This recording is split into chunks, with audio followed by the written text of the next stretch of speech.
everyone, welcome to another PARS tutorial video. Today we are focusing on ruler number 17, which is our Coverall or Meander ruler. So as always, the first thing we're going to do is find our section of the material.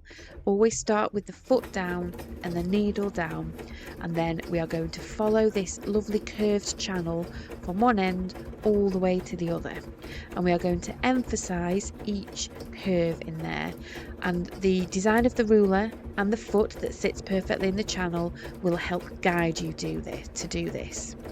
Okay, so when we get to the end of this, we're going to stop with our needle down, so therefore our material can stay fixed in place, but the ruler can be manoeuvred to any angle, any position that we like. So that is one of the good things about this ruler, is you've got a lot of freedom with it. You don't have to go from one end to the other, back and forth, back and forth. You can start wherever you like in the ruler and finish wherever you like in the ruler, and then adjust it to the next section. So that gives you the freedom to fill up the area of material that you are using for this project. So you can use it for smaller spaces, or you can use it for larger projects. If you are using it for larger projects, it's perfect because it does mean that the material can stay fixed in place, and it's the ruler that's doing all the manoeuvring, all the adjustability. So therefore it makes it an easier thing to do for when you're creating your quilting.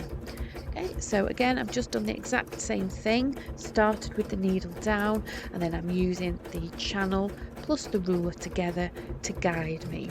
Now what I would suggest, if you are quite new to using these rulers, is if you have the facility to put your stitch speed, put it on quite low, lower than you would normally use it for, just until you can get used to then the movement of the ruler in the channel, and then you can have that extra control, and then as you feel more confident, if you feel like you want to increase the speed, you can go ahead and do that.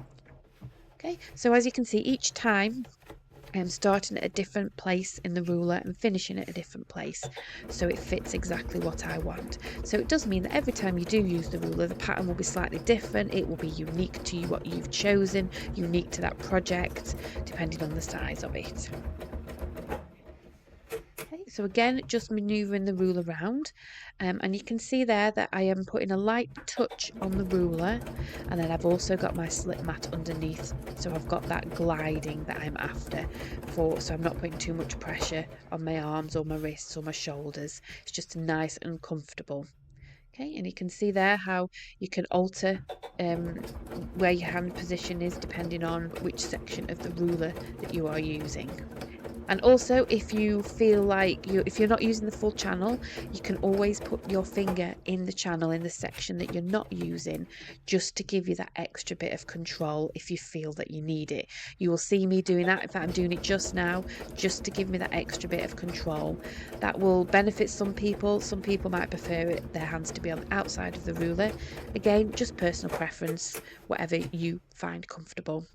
So again, I'm manoeuvring the ruler around to fit the section. So I've got quite a small piece of material here, so I am just finding the right design and the right pattern, and I prefer it if the lines don't cross over. I like them to be all an individual pattern. Again, personal preference, but as you can see, I have not taken the ruler off this. I'm doing it all in one thread, so it speeds it up, it makes it quicker. You can cover large areas in a relatively small amount of time with this ruler. And again, just remember to emphasize all the curves on here, just to give you pattern. You want it to give it that nice design that we're after. Okay, so I'm just going to keep going. Again, I've got a couple of fingers there in the channel, and I'm going to remove them when I get closer, just for that extra comfort, so I'm a bit more in control of what I am doing with the material and the ruler. So I'm just going to keep doing this all the way until I've finished the desired pattern, and then I will show you what it looks like at the end. So it's a really nice, easy ruler to use, this one. You don't have to use scroll lines. There are some scroll lines on there if you did want to make it like a uniformed pattern, but you don't have to do that. You've got lots of freedom. You can do as you wish with it. Okay, so I'm just going to finish up now with the last little section, and then I can show you what it looks like.